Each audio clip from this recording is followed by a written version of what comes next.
Direct selling industry को वो मुकाम अभी तक हासिल नहीं हुआ है जिसकी ये हकदार है, और वो मुकाम कैसे मिल सकता है। इस इंटरव्यू में बहुत सारी ऐसी जानकारियां हैं। गौतम बाली सर का 27 साल का अनुभव 27 मिनट में आपको मिलेगा, बशर्ते कि आप लास्ट तक बने रहें। दोस्तों नमस्कार, आदाब, सत श्री अकाल। चैट विद सुरेंद्र वत्स के नए एपिसोड में आप सबका बहुत बहुत स्वागत है। 1 जनवरी 2019 को हमने आपके सामने चैट विद सुरेंद्र वत्स का पहला एपिसोड प्रस्तुत किया था, इस विज़न के साथ कि हम इस चैनल के माध्यम से डायरेक्ट सेलिंग इंडस्ट्री को एकत्रित करेंगे, सभी लोगों को एक मंच पे लाके उनसे हम सीखेंगे और अपनी ज़िंदगी में चीज़ों को इम्प्लीमेंट करके सफलता प्राप्त करेंगे और सफलता को बढ़ाएंगे। उस समय हमारे पास में न कोई सब्सक्राइबर था, न हमें कोई जानता था, लेकिन आप सब लोगों ने इतना प्यार दिया कि उसकी वजह से आज एक ऐसी पर्सनैलिटी हमारे मेहमान हैं जिनको पूरा हिंदुस्तान जानता है, जिन्होंने करोड़ों लोगों की ज़िंदगी को छुआ है, जिनकी प्रेरणा से लाखों लोगों ने डायरेक्ट सेलिंग को करियर के रूप में अपनाया है। मैं बहुत उत्साहित हूं आपके सामने उन्हें रूबरू करवाते हुए। हालांकि उनकी अपनी एक बहुत बड़ी कंपनी है और चूंकि इस चैनल पे हम लोग एक मर्यादा रखते हैं कंपनी के बारे में, उनका एक और दूसरा परिचय मैं आपको देना चाहता हूं। वो चेयरमैन हैं डायरेक्ट सेलिंग काउंसिल एसोचैम के। सो आइए मिलकर स्वागत करें, गौतम बाली सर आज हमारे मेहमान हैं। बहुत बहुत स्वागत है sir. Thank you so much sir. Thanks a lot Surendra ji मुझे इनवाइट करने के लिए। बहुत एक्साइटेड हूँ सर आज, और थोड़ा सा नर्वस फील कर रहा हूँ एक बड़ी पर्सनैलिटी के साथ में। नहीं, ऐसा हो नहीं सकता, बल्कि नर्वस तो मैं हूँ आज, क्योंकि आपका जो है मैं भी आपका फॉलो करता हूँ chat with Surendra Vats, and एक बहुत बेहतरीन काम आप कर रहे हैं इस इंडस्ट्री के बारे में लोगों को इन्फॉर्मेशन और गाइडेंस देने के लिए। I am really honoured to be over here. Thank you so much sir. कुछ आपका एक छोटा सा हमने वीडियो डाला था सर कमिंग सून में, तो उसको बहुत सारे व्यूज़ आए। जनरली कमिंग सून के वीडियो पे व्यूज़ नहीं आते, बहुत लंबी लिस्ट थी, लोग इतना प्यार करते हैं। कुछ मैं पढ़ना चाहता हूँ सर, कुछ लोगों ने जो लिखा है। गुलाम मोहम्मद लिखते हैं, एक जिंदाबाद पर्सनैलिटी जो डायरेक्ट सेलिंग की एक मिसाल हैं। नबीन डी विश्वकर्मा ने लिखा है, करोड़ों लोगों की ज़िंदगी बदलने वाले डायरेक्ट सेलिंग के भगवान आ रहे हैं। रात्विक ने लिखा है, dynamic personality in network marketing, I am a big fan. Prashant Kumar ने लिखा है, डायरेक्ट सेलिंग के रियल हीरो की धमाकेदार एंट्री हो रही है। ग्रो विद राजेंद्र पाल ने लिखा है, महानायक of direct selling. Last comment पढ़ रहा हूँ सर मैं अनूप कुमार का, नेटवर्क मार्केटिंग के जन्मदाता इन इंडिया। सो बहुत प्यार करते हैं सर लोग आपको, और आप डिज़र्व करते हैं सर ये सारे कॉम्प्लीमेंट। सर ऐसा डिज़र्व मैं नहीं करता, मेरा ख्याल से इस इंडस्ट्री इन चीज़ों को डिज़र्व करती है, and I am really thankful इतने सारे लोगों को इतना प्यार देने के लिए। But I don't think so कि मैंने कभी ऐसा कुछ किया है। मैंने सिर्फ वो ही किया है जो इस इंडस्ट्री में हर एक को करना चाहिए, and I am really happy कि अगर हम लोगों की ज़िंदगियों को बदल सके हैं, उनकी ज़िंदगी में कुछ बदलाव ला सके। Thank you so much everybody. Thank you sir. Mahatma Gandhi ji से एक बार किसी ने पूछा था कि आप मुझे कुछ ज्ञान दीजिए, कुछ शिक्षा दीजिए। ये इंसिडेंट मैंने कहीं पढ़ा, तो शायद गांधी जी ने या उनके किसी साथी ने उनको बोला कि गांधी जी की जीवनी आप पढ़ लीजिए, उससे आपको बहुत कुछ शिक्षा मिल जाएगी। तो महान लोगों की जो ज़िंदगी होती है सर, उससे बहुत कुछ सीखने को मिलता है। तो हम आपकी अब तक की ज़िंदगी के बारे में थोड़ा सा जानना चाहते हैं। कहाँ पढ़ाई लिखाई हुई, फिर कैसे डायरेक्ट सेलिंग में आगमन हुआ, और अब तक का सफ़र कैसा रहा सर?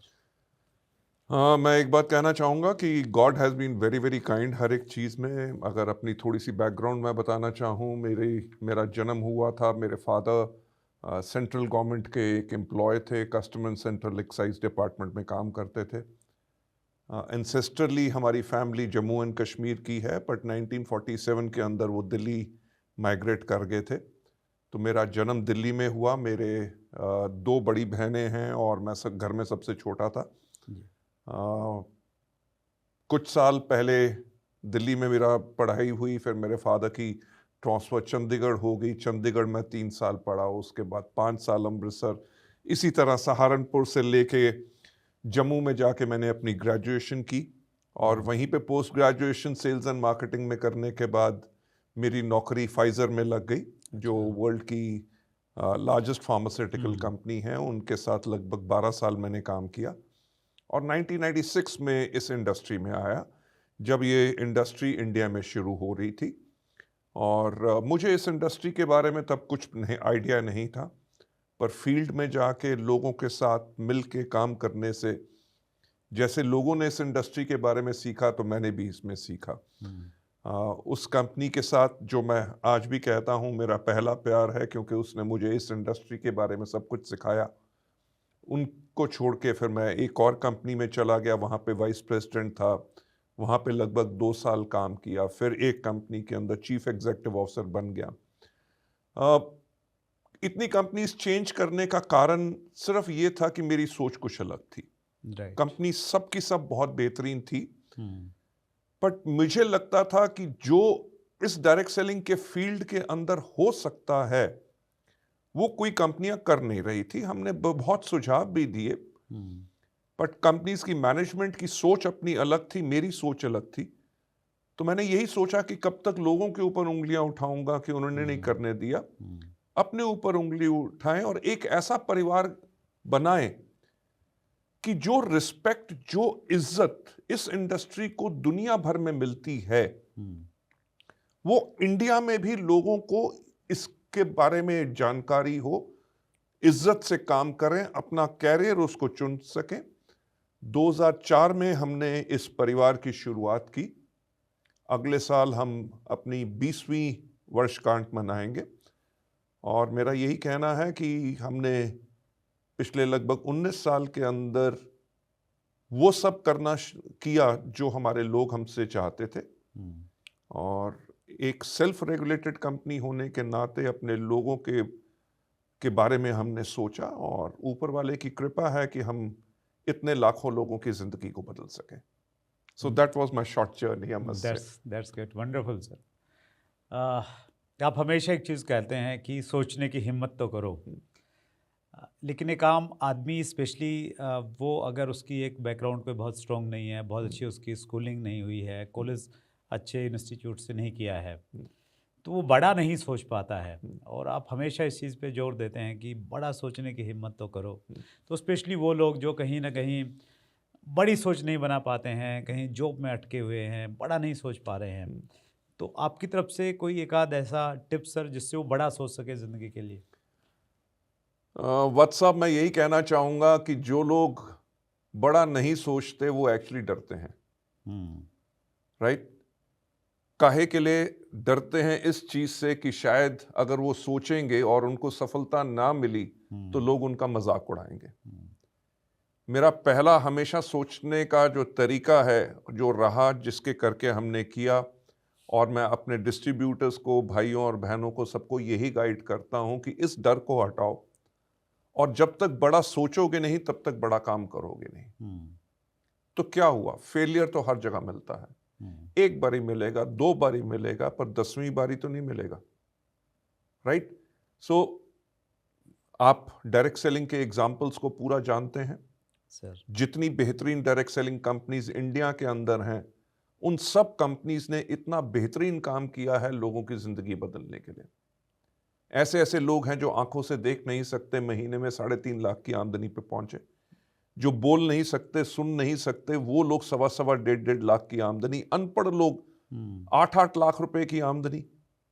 अगर उन लोगों में भी यही डर रहता कि उनके पास पढ़ाई नहीं है, या कोई देख नहीं सकता, कोई बोल नहीं सकता, किसी को अंग्रेजी नहीं आती, कोई स्टैमर या हकलाता है। हमारे यहां पे जो लोग बड़ा सोचते हैं और इस डर को हटाते हैं, वो अपनी सारी डिसेबिलिटीज जो वो सोचते हैं, शायद वो डिसेबिलिटीज उनकी पावर है, बन सकती है, और लोग उनके ऊपर फकर करेंगे, उनका एग्जाम्पल देंगे, उनको फॉलो करेंगे। बट अगर ये सब लोग सफल हो सकते हैं तो मेरा ख्याल से कोई भी व्यक्ति जो बड़ा सोचता है और इस इंडस्ट्री के ऊपर पूर्ण विश्वास रखता है और साथ में अपने ऊपर विश्वास रख सकता है, हर व्यक्ति इस इंडस्ट्री में सफल हो सकता है। That's great sir. और जो आपने एग्जांपल दिए सर, कुछ लोगों को दिखाई नहीं देता, कुछ बोल नहीं पाते हैं, जब वो इतना अच्छा इस इंडस्ट्री में कर रहे हैं बिल्कुल तो डेफिनेटली बाकी लोग इस इंडस्ट्री में भी कर सकते हैं और कहीं भी कर सकते हैं। बिल्कुल। अगर हम बड़ी सोच की बात करें सर, हम्म, इंडिया में डायरेक्ट सेलिंग का हम्म, भविष्य कितना बड़ा दिखाई देता है? अगर हम एक एग्जांपल लेते हैं, आज हम 2023 में हैं, 2050 में आप कितना बड़ा रूप इंडियन डायरेक्ट सेलिंग का देखते हैं? सर अगर आज के दिन पे देखें, one of the world's largest populations, yes sir. World के हम यंगेस्ट नेशन के अंदर हैं, 70% से ज्यादा हमारी पॉपुलेशन की उम्र 35 साल से कम है। जी सर। इतनी बड़ी मिडिल क्लास पॉपुलेशन जिसके पास डिस्पोजेबल इनकम बहुत बड़ी है। दूसरी चीज, people want to improve their lives, जिंदगियों को बदलना चाहते हैं। उतनी अपॉर्चुनिटी और कहीं होगी नहीं। राइट। इसीलिए मेरा जो आइडिया है, इनफैक्ट आंकड़े तो ये कहते हैं कि we are looking at this industry to be a multi billion dollar industry. आज के दिन पे वर्ल्ड की टॉप डायरेक्ट सेलिंग कंट्रीज के अंदर इंडिया का नाम आ चुका है। जी सर। एंड अगले आने वाले लगभग 15 सालों के अंदर अगर मैं कहूं तो वर्ल्ड की टॉप 3 जो मार्केट्स के अंदर डायरेक्ट सेलिंग के अंदर इंडिया होगा। That's great sir. That's a phenomenal potential, और जिसके करके लोग इस इंडस्ट्री को अपना कैरियर चुन के आने वाले समय के लिए अपना भविष्य इसमें पूरा बना सकते हैं। क्योंकि मार्केट तो अभी ग्रो हो रही है, अभी रूल्स आए हैं, ब्यूरोक्रेसी से लेके सारा का सारा सिस्टम इसको समझ रहा है। अच्छी कंपनीज क्या होती हैं, गलत कंपनियों में नहीं लोगों को जाना, उसके बारे में लोगों को समझ मिल रही है। पहले तो बहुत साल ऐसा रहा कि जहां पे इस इंडस्ट्री के अंदर स्टेबिलिटी के कोई एग्जाम्पल ही नहीं होते वेरी थे। True sir. आज के दिन पे आप लोगों को देखते हैं जो सफल हैं एक एक कंपनी के अंदर, पिछले 15-15 20-20 साल से लगातार इनकम पा रहे हैं और कॉन्टिन्यूसली ग्रो कर रहे हैं। और आने वाले समय के लिए मैं एक और चीज जो कहना चाहूंगा, जो मैंने पिछले लगभग 5 साल में देखा सर। कि जो फर्स्ट जनरेशन डायरेक्ट सेलर्स थे, आज के दिन पे उनकी सेकंड जनरेशन यानी कि उनके बच्चे, बेटे या बेटियां, वो भी डायरेक्ट सेलिंग में आ रहे हैं। Yes sir, very true. जहां पे माँ बाप को इतना विश्वास है कि जिस इंडस्ट्री के अंदर वो हैं और उनको उसका भविष्य उज्जवल लगता है, तभी वो अपने यंग बच्चों को जो 18-19 साल के होते हैं उनको इस इंडस्ट्री में लेके आ रहे हैं, क्योंकि इस इंडस्ट्री का भविष्य is very very strong and very very glorious. That's great sir. हमने भी एक प्रयास किया था लोगों में कॉन्फिडेंस बिल्ड करने के लिए। हमने 4 एपिसोड कंटिन्यू ऐसे किए थे सर, जिसमें हमने फर्स्ट जनरेशन और सेकंड जनरेशन दोनों को आमंत्रित किया था। वंडरफुल। तो उन्होंने अपने एक्सपीरियंसेस शेयर किए, क्यों उन्होंने अपनी नेक्स्ट जनरेशन को लेके आए। और एक दो एग्जांपल मेरे पास ऐसे भी हैं सर, थर्ड जनरेशन आ गई है मतलब इंडस्ट्री में, जिन्होंने 24-25 साल पहले शुरू किया था, उनकी थर्ड जनरेशन अभी काम कर रही है। आपने बहुत अच्छा विज़न दिया सर। अभी हमारा स्थान world federation direct selling association के अनुसार 11वां है पूरी दुनिया में, और आपने कहा 15 सालों में हम तीसरी पोजीशन में टॉप 3 में आने की क्षमता रखते दिस हैं। Is my vision for the industry, हमारे देश के लिए। और गौतम सर कह रहे हैं तो उसके एक बहुत बड़े मायने हैं, और बहुत बड़े कॉन्फिडेंस के साथ में आपको इस इंडस्ट्री में निश्चित रूप से काम करना चाहिए।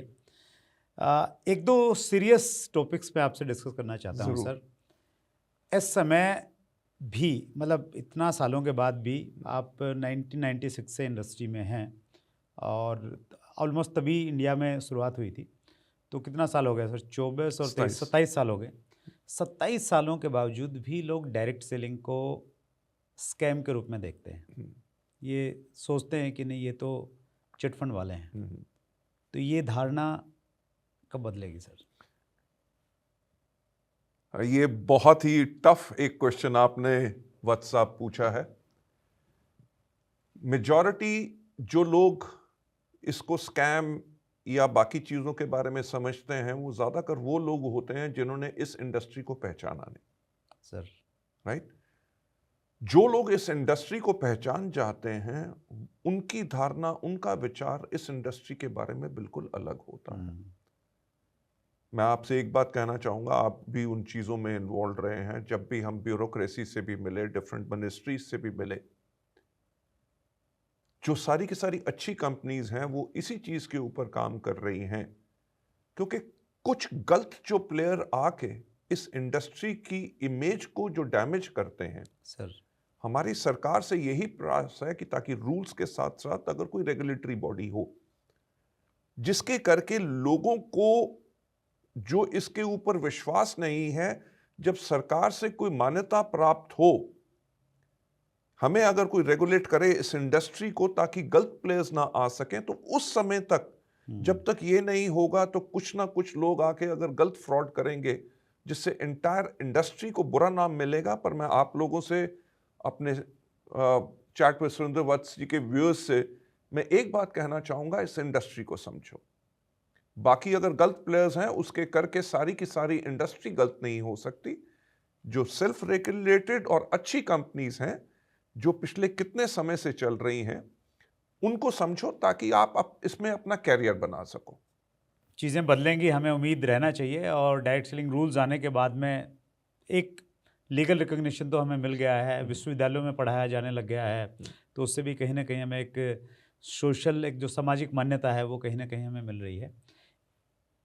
चूँकि आपके पास बहुत नॉलेज है सर, बहुत बड़ा एक्सपीरियंस है, एक लास्ट क्वेश्चन मैं पूछना चाहता हूँ इस इंटरव्यू के लिए। एक डायरेक्ट सेलर अगर सीरियसली इस इंडस्ट्री में आना चाहता है या उसने शुरुआत किया है, इसको करियर के रूप में वो ले रहा है, एक अच्छी कंपनी का चुनाव करने के लिए क्या पैरामीटर्स उसके पास में होने चाहिए? मैं जब इस इंडस्ट्री में 1986 में आया था, तो मेरा ख्याल से आज से 27 साल पहले मेरी भी सोच शायद उसी व्यक्ति के साथ जैसे होगी जो आज के दिन पे इसको नया एज अ कैरियर लेने की कोशिश कर रहा है सर।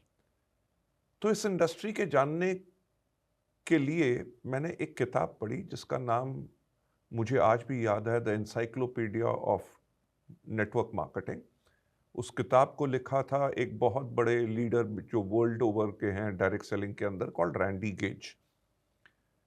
जब मैंने उस किताब को पढ़ा तो उन्होंने कहा कि सिलेक्टिंग द राइट कंपनी, उन्होंने किसी प्लान को महत्व नहीं दिया, उन्होंने प्रोडक्ट्स के बारे में महत्व नहीं दिया। उन्होंने सबसे पहले कहा कि जो आपको सही कंपनी सिलेक्ट करनी है, कंपनी को सिलेक्ट करने के लिए सबसे पहले आप कंपनी की मैनेजमेंट को देखें। राइट। सुरेंद्र जी, आप मानेंगे नहीं कि उस समय मुझे कुछ समझ नहीं आया कि कंपनी की मैनेजमेंट को क्यों देखना है।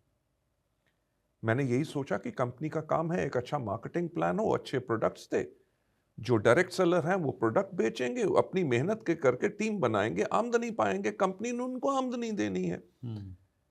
कंपनी की मैनेजमेंट से क्या लेना देना। पर जैसे जैसे समय इस इंडस्ट्री में बीता, मुझे तब समझ आया कि कंपनी की मैनेजमेंट, यानी कि जो कंपनी को मैनेज कर रहे हैं, उनको देखना क्यों जरूरी है।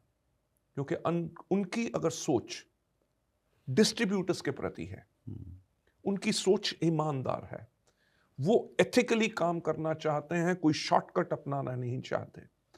अगर उस कंपनी की मैनेजमेंट के लिए एक्चुअली ये दर्द है कि वो लोगों की जिंदगियां बदलें, ऐसी कंपनी के अंदर आप लोगों का कैरियर भी सेफ रहेगा, आपकी ग्रोथ उसके अंदर जरूर रहेगी।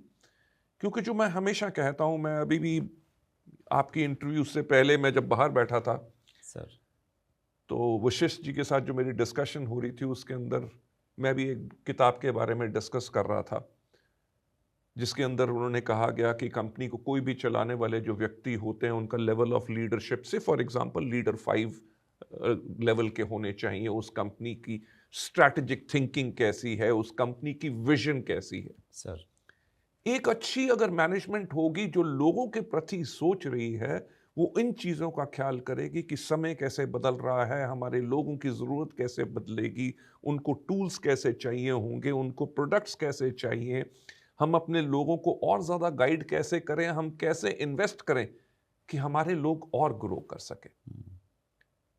ये चयन, ये सिलेक्शन आप सबको खुद करना पड़ेगा। अगर कभी एक आधी बारी गलती आपसे हो भी गई तो कोई बात नहीं, क्योंकि गलती किए बगैर कोई सीखता नहीं है। पर जो भी कंपनी को आप अपना direct selling as a career चुने, मेरा ख्याल से उस कंपनी का इतिहास और उस कंपनी की मैनेजमेंट की तरफ देखें, तभी जाके आपका जो कैरियर है बिल्कुल स्टेबल रहेगा। That's great sir. ये एक पैरामीटर अगर सही होगा सर, हम्म, तो ऐसी उम्मीद की जा सकती है फिर बाकी चीज़ें ऑटोमेटिकली सही ही ऑटोमेटिकली मिलेंगी, प्रोडक्ट भी सही मिलेगा, हम्म, कंपनसेशन प्लान भी सही मिलेगा, वो सारी चीज़ें फिर ऑटोमेटिकली अलाइन मिलेंगी उसके साथ बिल्कुल में। Absolutely that's great. देखिए सर, हमारी इंडस्ट्री में जो हमारी इंडस्ट्री बदनाम है, तो उसमें अनएथिकल वर्किंग तो कहीं ना कहीं रहती है, और स्पेशली अगर कुछ कंपनीज़ में अनएथिकल वर्किंग है, चूँकि आप एक लीजेंड है इंडस्ट्री में, उनके लिए स्पेशली आप जो मतलब जैसे कैसे करके ये किन प्रकारेण बहुत तेज़ी से कंपनी को बड़ा करना चाहते हैं, उनके प्रो एंड कॉन्स क्या क्या होंगे, उनको क्या करना चाहिए? अगेन एक बहुत ही टफ आपने क्वेश्चन पूछा। मैं हमेशा एक बात कहना चाहूंगा कि कोई भी कंपनी बहुत ज्यादा फास्ट नहीं ग्रो कर सकती जब तक उसकी फाउंडेशन स्ट्रांग ना हो। Sir right? आपका भी तजुर्बा इस इंडस्ट्री के अंदर बहुत पुराना है। मैंने भी अपने पिछले 27 साल के इतिहास में देखा है कि कंपनियां आती हैं, साल 2 साल हल्ला मचाती हैं, ये कर दिया वो कर दिया, उसके बाद ना तो उनकी ग्रोथ स्टेबल रह सकती है, ना वो कंपनी स्टेबल रहती है। सो मेरा हमेशा एक जो मानना है कि जब कंपनीज सेल्फ रेगुलेटेड होती हैं, कि यानी कि वो हमेशा अपने डिस्ट्रीब्यूटर्स या जो भी आप टर्मिनोलॉजी दें उनके प्रति काम करती हैं, फाउंडेशन ईयर्स में उनको अपने आप को प्रूव करना पड़ता है, उसके बाद उनकी ग्रोथ का मोमेंटम ऑटोमेटिकली आता है, राइट। बिकॉज उन्होंने एक फाउंडेशन और सिस्टम्स को सही पुट किया। तो ये मेरा इसमें मानना है।